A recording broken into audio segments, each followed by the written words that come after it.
A new way of life. Okay, जिंदगी नया जीवन जीने का कुछ नया तरीका। अब देखते हैं क्या है इसमें।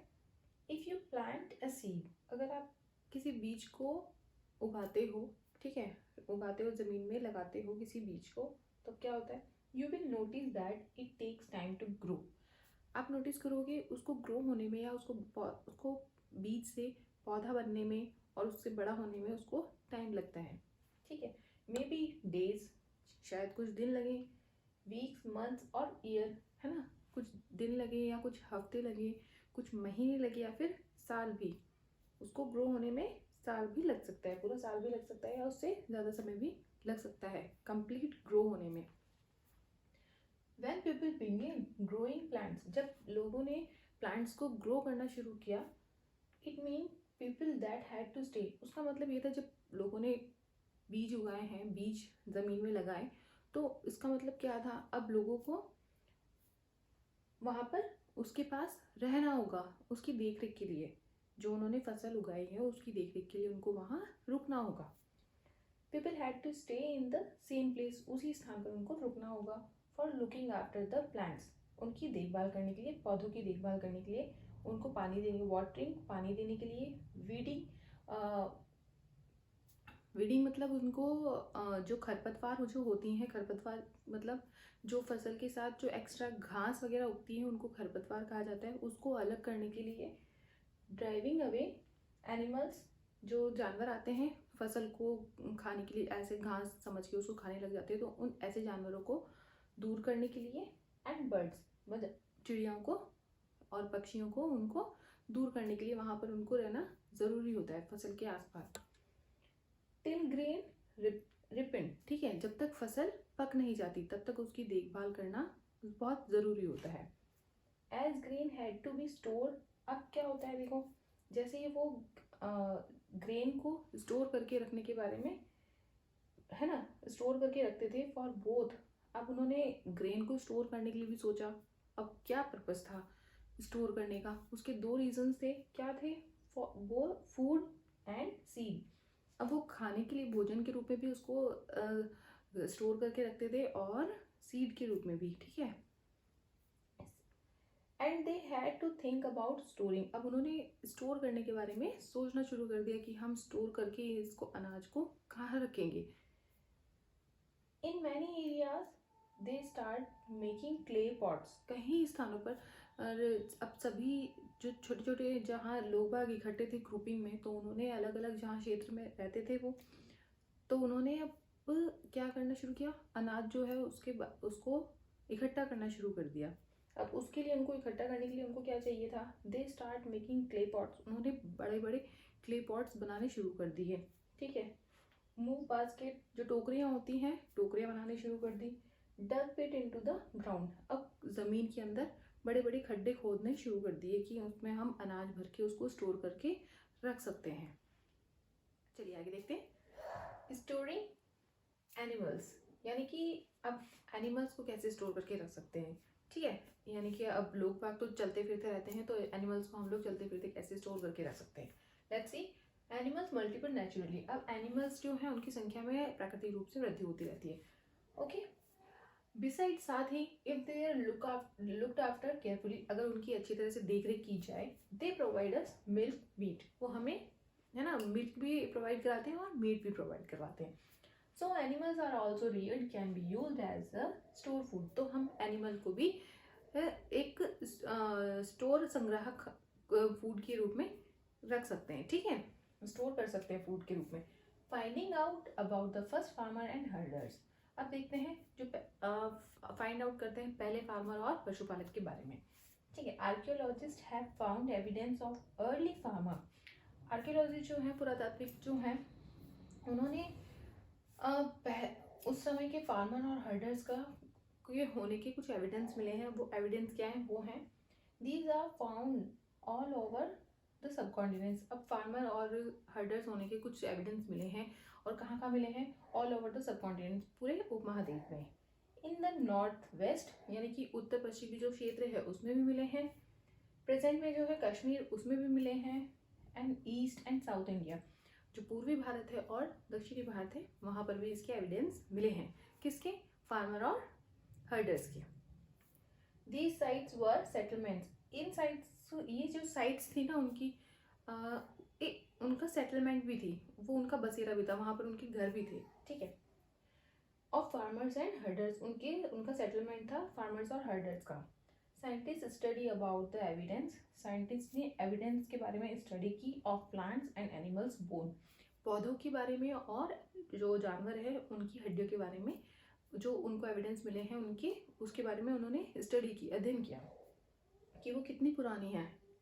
Most exciting finds was burned grain, ठीक है। सबसे ज़्यादा एक्साइटिंग एक चीज़ क्या मिली उनको वहाँ पर, क्या क्या था? एक जला हुआ खेत था, जली हुई फसल थी, ठीक है। अब वो या तो एक्सीडेंटली हुआ या फिर पर्पसली उन्होंने किया, एक्सीडेंटली और purposely they did. Okay, scientist identify these grains, जो साइंटिस्ट थे उन्होंने आइडेंटिफाई किया, पहचाना वो कौन कौन सी ग्रेन्स हैं, ठीक है। So we know about crops, तो अब हमें उन क्रॉप्स के बारे में जानकारी प्राप्त है।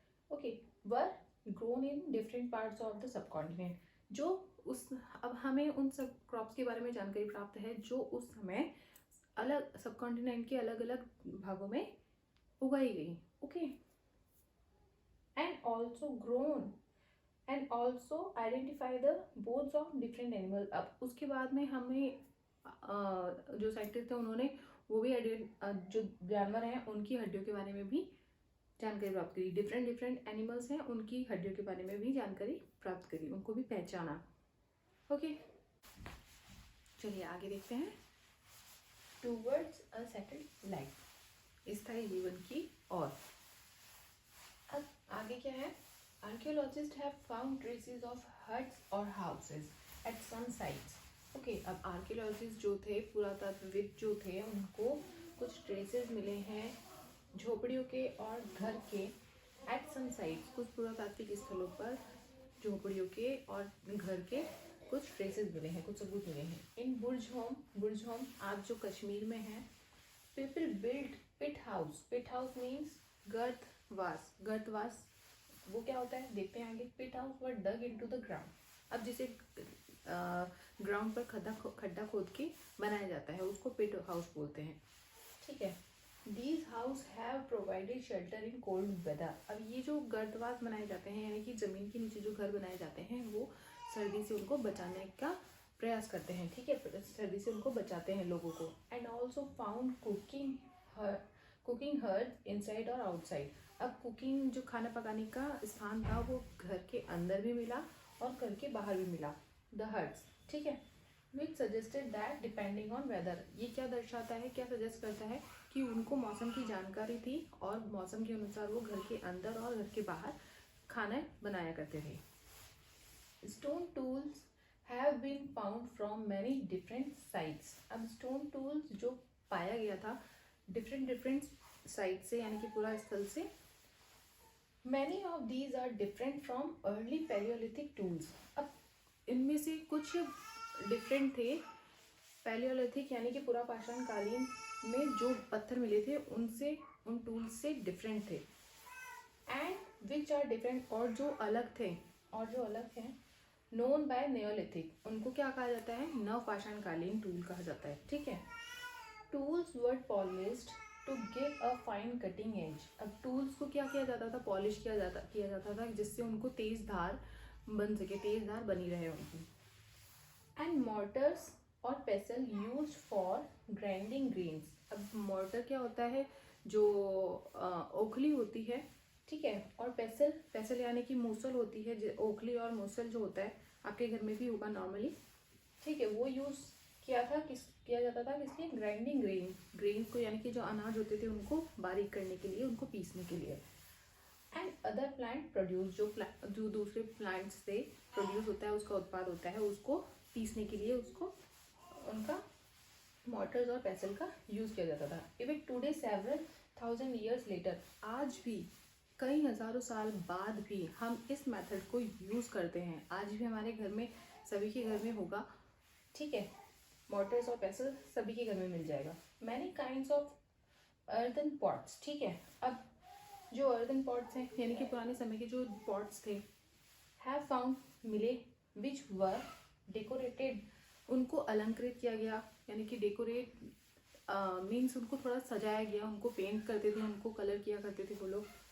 And use for storing things, अब यूज़ किया करते थे उसको किस लिए, स्टोरिंग थिंग्स, चीज़ों को संग्रहित करने के लिए, उसमें इकट्ठा करके रखने के लिए। People begin cooking food in pots, अब लोगों ने पॉट्स में खाना बनाना शुरू किया। अब क्या खाना बनाते थे वो, लाइक राइस, वीट, गेहूँ और चावल, and became an important part of diet, और ये सब उनका क्या बन गया, उनकी लाइफ का अच्छा सा, उनके भोजन का अच्छा हिस्सा बन गया। ठीक है। बिसाइड्स दे बिगन वेयरिंग क्लोथ, ठीक है। अब उन्होंने कपड़ा बनाना भी शुरू कर दिया, उस समय कपड़ा बनाना शुरू किया। कपड़ा बनाने के लिए उनको कॉटन उपलब्ध था उस समय, कॉटन के पौधे की उनको जानकारी थी, तो उन्होंने कॉटन को यूज़ किया, यूजिंग कॉटन। चलिए आगे देखते हैं। Living and dying in Mehrgarh, ठीक है। अब जीवन और मृत्यु मेहरगढ़ में। This site is located in fertile plain, ये साइट यानी कि पूरा स्थल जो है वो स्थित है जो उपजाऊ मैदान है, उपजाऊ समतल मैदान में, ठीक है। नियर बोलान पास, यानी कि बोलान जो दर्रा है उसके पास में। Which is important route of Iran, जो कि इम्पॉर्टेंट रूट है, यानी कि जो रास्ता है ईरान का। Mehrgarh one of the place where people learn to grow barley, Mehrgarh पहला ऐसा स्थान है जहाँ पर लोगों ने सीखा उगाना बार्ले यानी जौ, एंड वीट गेहूं की फसल को उगाना सीखा, एंड रियर पालना सीखा, शीप एंड गोट यानी कि भेड़ को और बकरियों को पालना सीखा। For the first time in this area, इस स्थान पर पहली बार। And this site many animal bones were found, ठीक है। इस साइट में बहुत सारे एनिमल्स की हड्डियां भी पाई गई। अब कौन कौन से एनिमल थे, there were wild animals, deer and pig, ठीक है। डियर और पिग की हड्डियां मिली। And also sheep and goats bone were found, ठीक है। शीप और गोट की भी हड्डियां पाई गई थी। Mehrgarh houses rectangle and square, अब मेहरगढ़ के जो हाउस होते थे उनकी शेप क्या होती थी, रेक्टेंगुलर होती थी या फिर स्क्वायर शेप होती थी। ईच हाउस हैड 4 और मोर कंपार्टमेंट, ठीक है। अब जो प्रत्येक जो घर था उसमें 4 या उससे ज्यादा रूम्स हुआ करते थे। Some of them use for storage, अब उनमें से कुछ कमरों को वो as a store room use किया करते थे। When people die, अब जब लोग मरते थे, their relatives उनके रिश्तेदार एंड फ्रेंड्स उनके दोस्त रेस्पेक्ट फॉर देम, ठीक है, उनका सम्मान किया करते थे। जब मर जाते हैं लोग तो उनको सम्मानित या उनको सम्मान दिया जाता था, सम्मान से विदा करते थे। And they believe that there is form of life after death, अब वो इस चीज़ में विश्वास करते थे कि डेथ होने के बाद में भी एक लाइफ होती है। Burrell is arrangement for that, अब ब्यूरेल जो होती है कब्र, ब्यूरेल मीन्स कब्र जो होती है वो डेथ के लिए, मृत शरीर के लिए एक अरेंजमेंट होता था, ठीक है। Burial sites have been found at Mehrgarh, अब ब्यूरेल साइट भी वहाँ पर मेहरगढ़ में पाई गई, ठीक है। काफ़ी कब्रें वहाँ पर पाई गई। ए पर्सन वॉज ब्यूरेड विद गोट, एक व्यक्ति को गोट के साथ में दफनाया गया, ठीक है, कब्र में दफनाया गया। Which was served as a food in the next world, जो कि उसको दूसरी दुनिया में जाने के लिए उसको भोजन के तौर पर उसके साथ में दफनाया गया था।